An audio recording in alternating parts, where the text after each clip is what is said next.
Physics KD channel में आप सभी लोगों का स्वागत है। जैसा कि क्लास 12 फिजिक्स के लिए अनसॉल्व्ड की सीरीज चलाई गई थी, जिसमें 2023 के सभी सेट कंप्लीट करा दिए गए।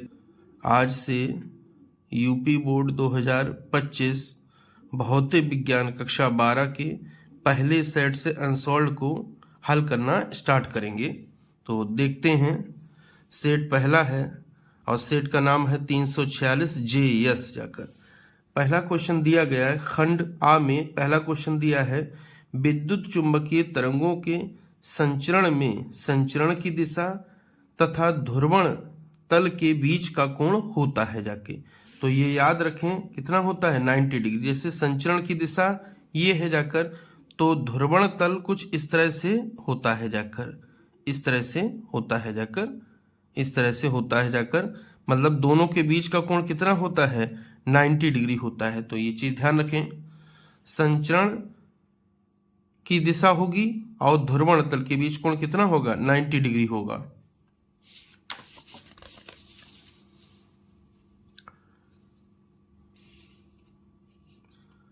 दूसरे क्वेश्चन को देखते हैं। जब m1 व m2 द्रव्यमान के दो नाभिक परस्पर संलहित होकर m द्रव्यमान का नाभिक बनाते हैं तो ऊर्जा का उत्सर्जन होता है इस प्रक्रिया में। देखिए, ऊर्जा के उत्सर्जन में ये चीज देखेंगे, अगर ऊर्जा का उत्सर्जन हो रहा है तो कुछ ना कुछ द्रव्यमान क्षति हो रही है।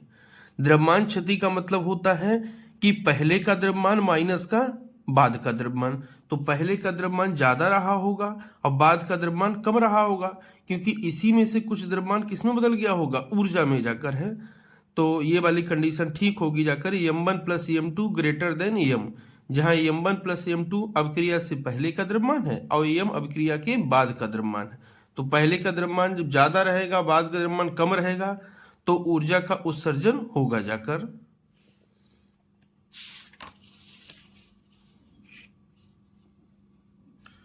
पहले का गा देखते हैं।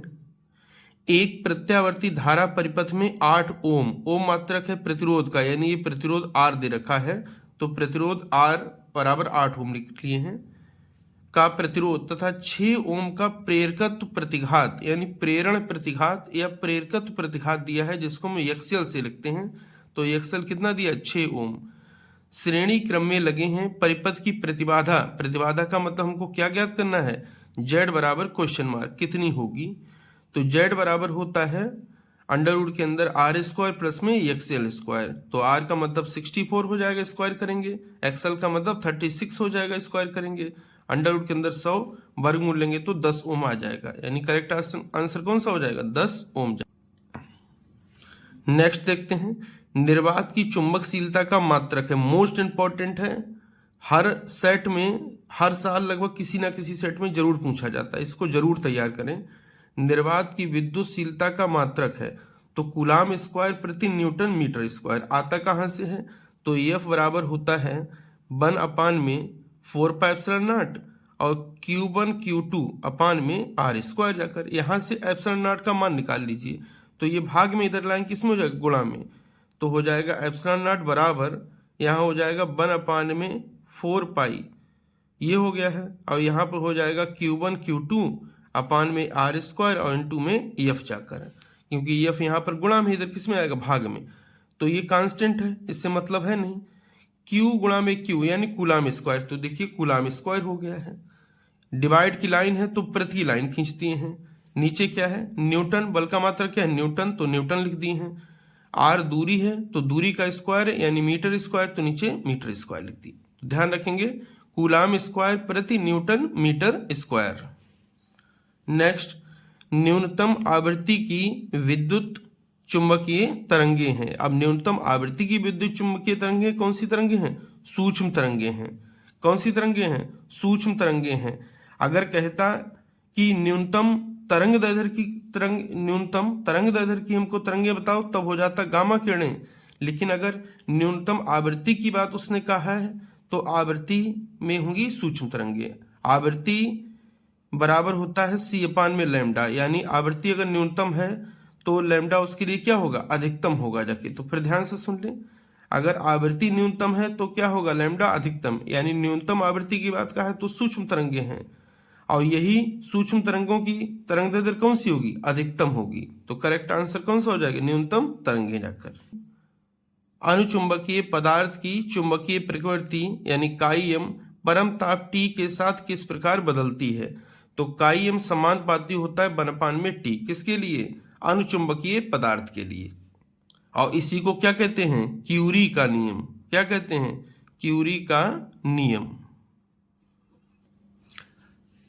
खंड बा देखते हैं। खंड बा में प्रश्न संख्या 2 का पूर्ण आंतरिक परावर्तन से क्या तात्पर्य है, किरण आरेख बनाकर दिखाइए।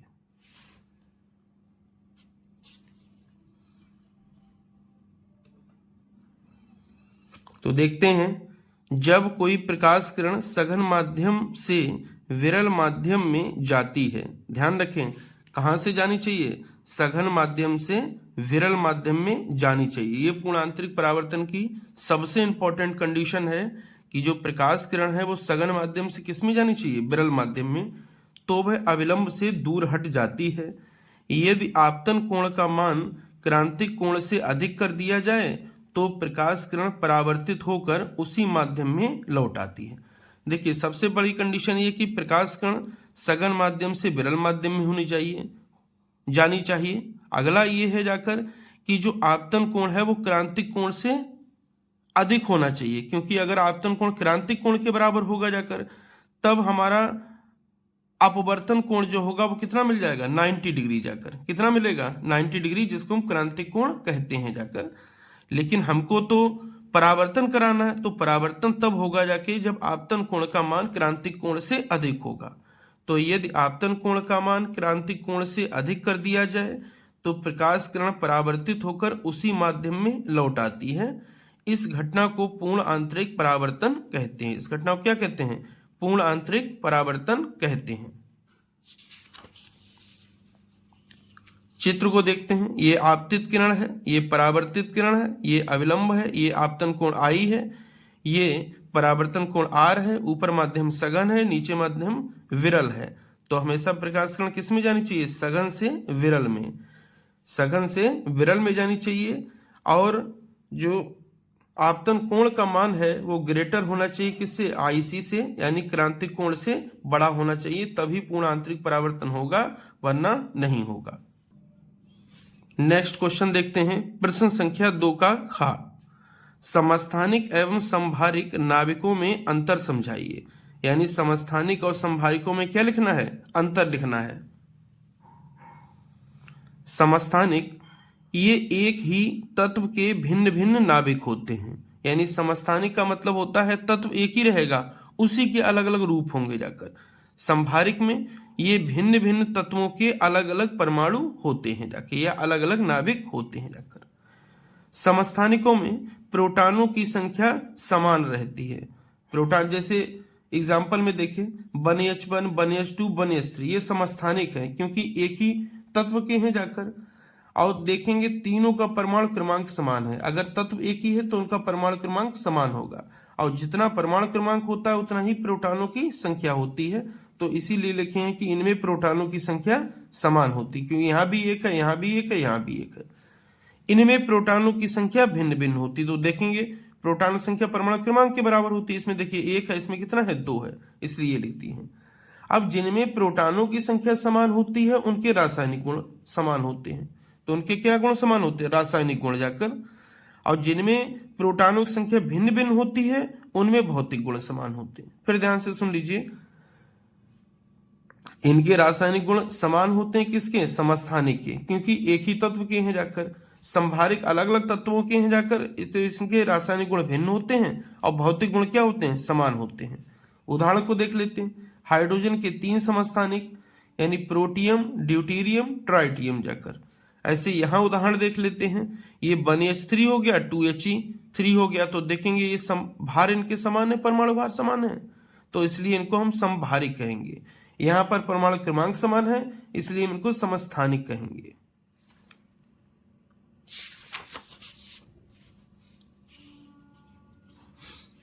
नेक्स्ट देखते हैं प्रश्न संख्या 2 गा, ओमीय तथा अनओमीय प्रतिरोधों के लिए वोल्टता B तथा धारा I के बीच ग्राफ खींचिए। तो अगर ओमीय प्रतिरोध है, ओमीय प्रतिरोध के लिए B समानुपाती I होता है। तो देखिए यानी जितना परिवर्तन हम B में करेंगे उतना ही परिवर्तन किसमें होगा, I में जाके। तो देखिए B में हम इतना आगे बढ़े हैं जाकर, तो इतना ही हम आगे किसमें बढ़ गए, I में। फिर B में इतना आगे बढ़े हैं जाकर, फिर इतना ही किसमें आगे बढ़ गए, I में। फिर B में यहाँ इतना बढ़े हैं जाकर, तो इसके करस्पॉन्डिंग ये लाइन उतना ही हम किसमें बढ़े हैं, I में जाकर। तो यहाँ पर एक सीधी रेखा हमको प्राप्त हो जाएगी, या एक सरल रेखा प्राप्त हो जाएगी। किसके लिए, ओमीय परिपथ के लिए। अगर अनओमीय प्रतिरोध की बात करें जाकर तो हमको सरल रेखा प्राप्त नहीं पड़ेगी। कहने का मतलब ये है, अगर टार्च का जो बल्ब है उसके लिए अगर हम ग्राफ खींचें तो हम वोल्टेज तो कम बढ़ा रहे हैं लेकिन धारा एकाएक बढ़ती चली जा रही है जाकर। तो यहाँ पर एक सरल रेखा नहीं प्राप्त हो रही, यानी यहाँ B समानुपाती I नहीं है जाकर, तो नहीं है जाकर, तो एक ये अनओमीय प्रतिरोध होगा। यहाँ पर B समानुपाती I है जाकर, इसीलिए क्या होगा, ओमीय प्रतिरोध होगा जाके। तो ओमीय प्रतिरोध क्या होता है, ओमीय प्रतिरोध का एक उदाहरण टंगस्टन का तार भी है जाकर, और अनओमीय प्रतिरोध का उदाहरण जो कौन सा है, टार्च का बल्ब भी है, थर्मिस्टर भी है, डायोड भी है। ये सब अनओमीय प्रतिरोध के उदाहरण है जाकर। प्रश्न संख्या 2 घ देखते हैं। एक चालक पर 2.4 गुणा 10 की घात -18 कूलाम धनात्मक आवेश है जाकर, यानी आवेश कितना है, 2.4 गुणा 10 की घात -18। तो आवेश लिख लिए हैं यहाँ पर। बताइए कि चालक पर कितने इलेक्ट्रॉनों की कमी या अधिकता होगी, यानी हमको En का मान ज्ञात करना है कि En का मान कितना होगा जाकर है। तो देखते हैं, Q बराबर होता है En E जाकर है। तो यहाँ से En का मान निकालेंगे तो हो जाएगा Q, और E कहाँ चला जाएगा, डिवाइड में, Q अपान में E। Q का मान दिया है 2.4 गुणा 10 की घात -18 जाकर। E का मान होता है, E मतलब इलेक्ट्रॉन पर आवेश जो होता है वो 1.6 गुणा 10 की घात -19 होता है। हल कर लेंगे तो आ जाएगा 3/2 गुणा में यहाँ पर बचेगा 10, क्योंकि ये पावर ऊपर जाएगी प्लस में हो जाएगी जाकर। हल कर लेंगे तो n बराबर कितना आ जाएगा, 15। और धनात्मक है, धनावेश का मतलब क्या, इलेक्ट्रॉन की कमी है। देखिए अगर ऋणावेश रहता तो होते हैं इलेक्ट्रॉन जाकर, धनावेश रहता है तो इलेक्ट्रॉन की क्या हो जाती है, कमी हो जाती है, और ऋणावेश रहता है तो इलेक्ट्रॉन की अधिकता होती है उतनी जाकर। तो धनावेश है तो इलेक्ट्रॉन की कमी, कितनी कमी है, 15 इलेक्ट्रॉन की कमी है। प्रश्न संख्या 2 डाको देखते हैं। किसी प्रत्यावर्ती धारा परिपथ में एक वोल्टेज समीकरण B बराबर 40 साइन 100 पाई टी वोल्ट द्वारा प्रदर्शित है। समय वोल्टता ग्राफ उचित पैमाने पर पूरे चक्र के लिए बताइए। समय वोल्टता ग्राफ बताना है पूरे चक्र के लिए। तो देखते हैं, समय को हम ले लेते हैं x अक्ष पर और वोल्टता को हम ले लेते हैं y अक्ष पर। तो समय यहां से पूरा चक्र पूरा करने में समय लगता है वो कहलाता है आवर्तकाल, कैपिटल T यहां पर लिख लिए। आधे चक्र की बात करेंगे तो हो जाएगा T/2, उससे भी आधे चक्र की बात करेंगे तो T/4 हो जाएगा। तो देखेंगे प्रत्यावर्ती ग्राफ में, आगे पेज पर इसका सोल्यूशन भी है, कहां से ये आया है। तो जब समय 0 होगा तो वोल्टता 0 आएगी। जब समय T/4 होगा, T/4 का मतलब कालांतर कितना होगा, π/2 होगा जाके, तब वहां पर 40 वोल्ट आएगा। फिर जब T/2 हो जाएगा तो पाई हो जाएगा कालांतर, और पाई कालांतर पर विभवांतर कितना हो जाएगा, 0। ऐसे ही यहाँ पर 3T/4 जब लेंगे तब यहाँ पर भी हमको 40 मिल जाएगा, और जब टोटल समय T आ जाएगा तब बनेगा 2 पाई, तो यहाँ पर 0 हो जाएगा। ये भी बात समझ लीजिए। T होता है आवर्तकाल, यानी एक चक्कर पूरा करने में लगा समय। जब एक चक्कर पूरा कर लेगा तो कितनी कला घूम जाएगा वो, देखिए एक चक्कर पूरा ऐसे घूम लेगा जाके, तो इसका मतलब क्या है, 2 पाई घूम लिया जाकर है। अब आधा अगर यहाँ 2 से डिवाइड कर दें तो यहाँ से भी 2 से डिवाइड कर देंगे तो पाई हो जाएगा। यहाँ भी 2 से डिवाइड करें तो यहाँ π/2 हो जाएगा। यहाँ 3 से गुणा कर दें तो यहाँ भी 3 से गुणा हो जाएगा जाकर। यानी जो T होता है वो किसके बराबर होता है, 2 पाई।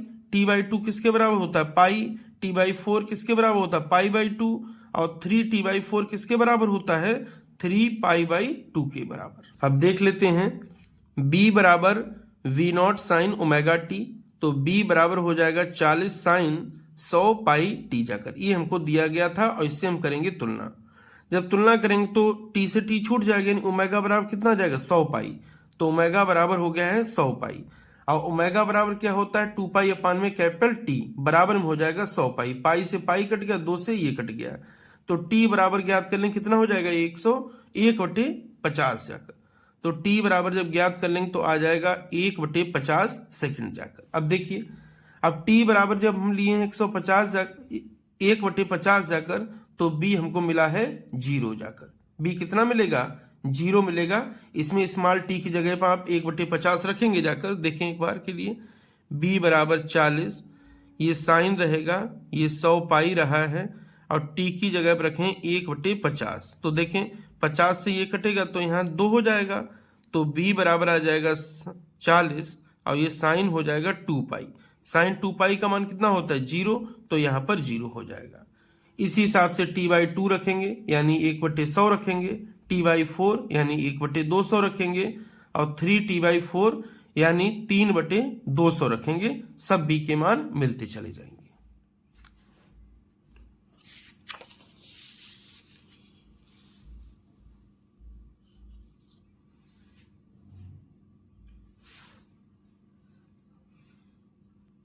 नेक्स्ट देखते हैं, हाइड्रोजन परमाणु में इलेक्ट्रॉन नाभिक के चारों ओर प्रति सेकंड 6 × 10⁻15 चक्कर लगाता है। वृत्तीय पथ के किसी बिंदु पर धारा का मान ज्ञात कीजिए। अब देखिए चक्कर प्रति सेकंड दिया है, इसका मतलब क्या है आवृत्ति दी है, और इसको हम लिख लेते हैं n जाकर। तो n बराबर दिया है 6 × 10⁻15 चक्कर प्रति सेकंड जाकर।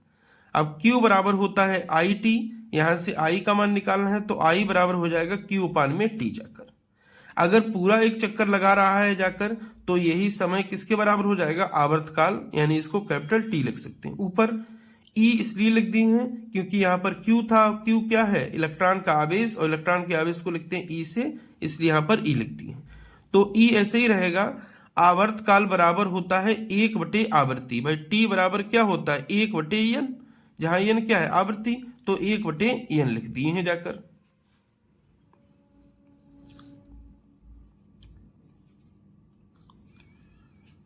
अब ये n है ऊपर चला जाएगा, तो I बराबर हो जाएगा E × n। E का मान 1.6 × 10⁻19 है, n का मान 6 × 10⁻15 है। हल कर लेंगे तो I बराबर आ जाएगा 9.6 × 10⁻4 एम्पियर जाकर। यही इसका आंसर है। खंड सा को देखते हैं। प्रश्न संख्या 3 का परमाणु के रदरफोर्ड मॉडल की मुख्य कमियां क्या हैं, यानी परमाणु का जो रदरफोर्ड मॉडल था वो क्यों फेल हो गया, उसकी कमियां क्या हैं। रदरफोर्ड मॉडल की निम्नलिखित कमियां हैं जाकर।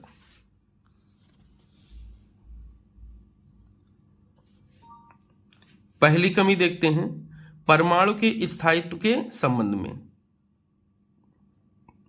नाभिक के चारों ओर घूमते इलेक्ट्रॉन में अभिकेंद्र त्वरण होता है। देखिए वृत्तीय पथ पर घूमता है, तो जब वृत्तीय गति करता है तो अभिकेंद्र बल होगा, और अभिकेंद्र बल F बराबर क्या होता है m × में a होता है, तो अभिकेंद्र त्वरण भी होगा। और त्वरित आवेशित कण अपनी ऊर्जा को विद्युत चुंबकीय तरंगों के रूप में उत्सर्जित करता है। किसके रूप में उत्सर्जित करता है विद्युत चुंबकीय तरंगों के रूप में उत्सर्जित करता है। कौन सा कण त्वरित आवेशित कण, ये लोग हम जानते हैं फिजिक्स में। ऊर्जा उत्सर्जन के कारण वृत्तीय पथ की त्रिज्या लगातार कम होती जानी चाहिए, यानी पहले ऊर्जा ज्यादा थी तो यहाँ पर इतनी ऊर्जा, यहाँ पर वृत्तीय पथ था, अब ऊर्जा कम हो गई तो वृत्तीय पथ छोटा हो गया, और ऊर्जा कम हो जाएगी तो वृत्तीय पथ और छोटा हो जाएगा। त्रिज्या लगातार कम होती जानी चाहिए, और अंत में इलेक्ट्रॉन क्या करेगा नाभिक में गिर जाएगा, जिससे परमाणु नष्ट हो जाएगा। यानी रदरफोर्ड के परमाणु मॉडल के अनुसार परमाणु का स्थायित्व नहीं है, यानी परमाणु कभी भी नष्ट हो सकता है जाकर।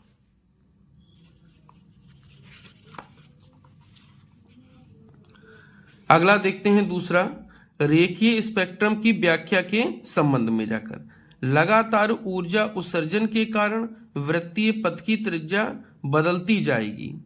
अब जब ऊर्जा उत्सर्जन कंटिन्यू हो रहा है तो वृत्तीय पथ की त्रिज्या बदलती जा रही है जाकर, जिससे घूमने की आवृत्ति भी बदलती जाएगी। देखिए पहले यहाँ ऊर्जा ज्यादा थी तो इस वाली कक्षा में था, तो इसके यहाँ आवृत्ति जो उत्पन्न किया वो ये थी, फिर कम इसमें आ गया तो ऊर्जा उत्पन्न किया, तो यहाँ कम आवृत्ति की और ऊर्जा उत्पन्न क्या करेगा, ई बराबर एच न्यू में जाकर।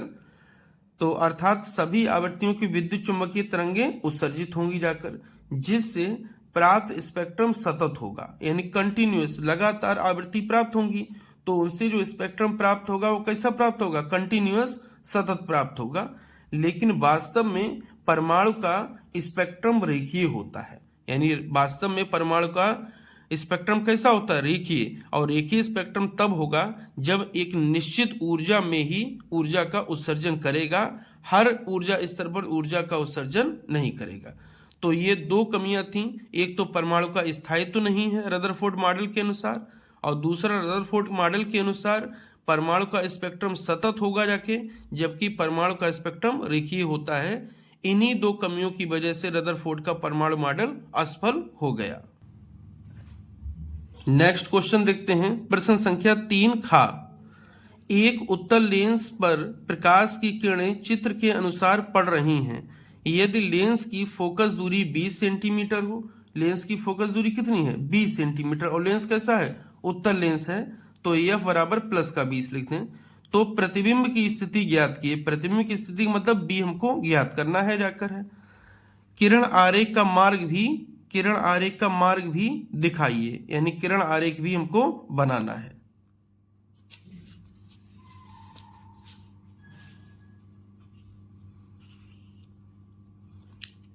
तो देखिए जो चीज थी वो नोट कर लिए, एफ बराबर 20 दिया था और बी बराबर क्वेश्चन मार्क है, तो ऐसे रहने दिए। चित्र में ये दिया गया है कि ओ ऑब्जेक्ट है, इसकी लेंस दूरी 10 सेंटीमीटर हमको दी गई है। तो देखेंगे ये दूरी दाईं ओर है, और दाईं ओर की दूरियां हम किस में लेते हैं, प्लस में लेते हैं, इसीलिए यू बराबर लिए हैं प्लस में 10 सेंटीमीटर।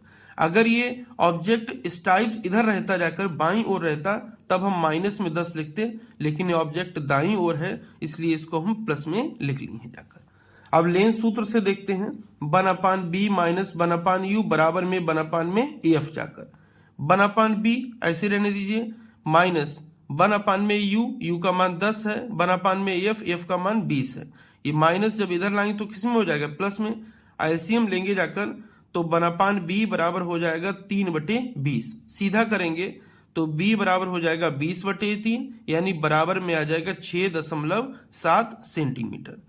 तो यहाँ पर 10 सेंटीमीटर है, तो पहले पीछे वाली दूरी प्लस में है, क्योंकि जब प्लस में है जाकर तो इमेज भी इधर ही बनेगा दाईं ओर जाकर। तो कितनी दूरी बनेगा, प्रकाशिक केंद्र से 6.7 की दूरी पर, तो यहाँ पर प्रतिबिंब बना दी। और वैसे भी उत्तल लेंस क्या करता है, प्रकाश किरणों को इकट्ठा करता है, तो यहाँ पे तो बस रुकी है, तो प्रतिबिंब इससे पहले ही बनेगा, यानी आई बराबर यहाँ पर प्रतिबिंब बन जाएगा जाकर। नेक्स्ट देखते हैं, प्रश्न संख्या 3 का गा। विद्युत चुंबकीय तरंगें क्या होती हैं, इनके संचरण आरेख खींचकर विद्युत क्षेत्र तथा चुंबकीय क्षेत्र अवयव दिखाइए। यानी सबसे पहले हमको बताना है कि विद्युत चुंबकीय तरंगें क्या हैं, और उसके बाद में आरेख खींचना, इसमें विद्युत क्षेत्र और चुंबकीय क्षेत्र हमको दिखाना है कि कहां पर विद्युत क्षेत्र है, कहां पर चुंबकीय क्षेत्र है।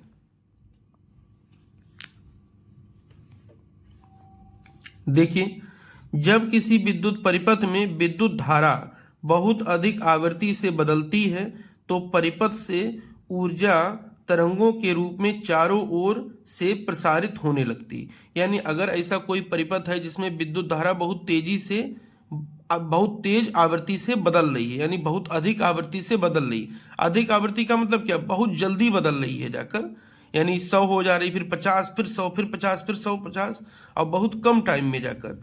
तो जब किसी विद्युत परिपथ में विद्युत धारा बहुत अधिक आवृत्ति से बदलती है तो परिपथ से ऊर्जा तरंगों के रूप में चारों ओर से प्रसारित होने लगती। तो परिपथ में क्या होगा, जाके ऊर्जा जो है वो तरंगों के रूप में, देखिए, तो परिपथ से ऊर्जा तरंगों के रूप में चारों ओर से प्रसारित होने लगती है। अब जब आवृत्ति बहुत ज्यादा बदलेगी जाके तो ई बराबर होता है एच न्यू जाकर, तो ऊर्जा बहुत अधिक बदलेगी। अब ऊर्जा जब बहुत अधिक तेजी से बदलेगी तो ऊर्जा एडजस्ट नहीं हो पाई, तो बाहर ऊर्जा निकलने लगेगी। अब बाहर ऊर्जा किसके रूप में निकलेगी? तरंगों के रूप में। किसके रूप में निकलेगी? तरंगों के रूप में। इन तरंगों को ही हम क्या कह देंगे? विद्युत चुंबकीय तरंगे कह देंगे। इन तरंगों क्या कहेंगे हम? विद्युत चुंबकीय तरंगे कहेंगे। चित्र देख लेते हैं इसका। चित्र बनाए हैं, ई इस डायरेक्शन में लिए हैं और बी को हम लिए हैं इस डायरेक्शन में जाके। तो देखिए सबसे पहले ऊपर वाले चित्र को देख लेते हैं। एक बार ई में रहेगा यानी सीधी लाइनें, एक बार बी में, और बी में जो लाइनें रहेंगी वो कौन सी होंगी? जेड अक्ष के एक करस्पॉन्डिंग जाकर, तो थोड़ा सा तिरछी लाइनें बना दी हैं इसके सापेक्ष जाकर। और फिर बी ई आ जाएगा तो ई में कौन सी है? सीधी लाइनें, क्योंकि सीधी लाइन किस पे अक्ष पर है? बाई अक्ष पर जाकर है, इसीलिए बी पर आते हैं। यहां पर देखिए ऊपर ई हो गया तो नीचे क्या होगा? बी। याद रखें, एक चीज याद करने बस, ई बी ई जाकर इसका उल्टा नीचे चलाना है। अगर ई आ गया है तो यहाँ क्या होगा? बी होगा। और बी किस डायरेक्शन में? जेड, तो जेड डायरेक्शन लाइनें खींच दी हमने। फिर ई आ गया है और ई किस डायरेक्शन में? बाई, यानी सीधी लाइनें खींच दी हमने। फिर इसके बाद में ई आ गया, फिर जेड एच वाई लाइनें खींच दी जाके, तो ये इसका चित्र बन जाएगा। यानी इसमें ई वाले हैं ये विद्युत अवयव हैं और बी वाले हैं ये चुंबकीय अवयव हैं। नेक्स्ट क्वेश्चन देखते हैं। चुंबकीय द्विध्रुव आघूर्ण का सूत्र स्थापित कीजिए। प्रश्न संख्या 3 घ है, चुंबकीय द्विध्रुव आघूर्ण का सूत्र स्थापित कीजिए। चुंबकीय क्षेत्र बी में क्षेत्र की दिशा से थीटा कोण पर स्थित धारावाही लूप पर लगने वाले बलयुग्म, तो बलयुग्म का आघूर्ण होता है टाउ बराबर आई ए बी साइन थीटा जाकर है। अब एक दंड चुंबक में एन धारा लूप होते हैं और एक धारा लूप पर बलयुग्म इतना है, तो एन धारा लूप पर बलयुग्म कितना होगा? जाके एन से गुणा हो जाएगी, तो टाउ बराबर हो जाएगा N I A B sine theta. N I को एक ब्रैकेट लिख दिए हैं और बाहर लिख दिए हैं बी साइन थीटा, इसको डाल दिए हैं समीकरण नंबर 2 जाकर। देखते हैं आगे। चुंबकीय क्षेत्र में स्थित दंड चुंबक धारा लूप का व्यवहार विद्युत क्षेत्र में स्थित वैद्युत द्विध्रुव के समान होगा जाके। यानी अगर दंड चुंबक का व्यवहार विद्युत द्विध्रुव के समान है तो दंड चुंबक का जो चुंबकीय आघूर्ण होगा जाकर वही विद्युत द्विध्रुव के आघूर्ण के बराबर होना चाहिए।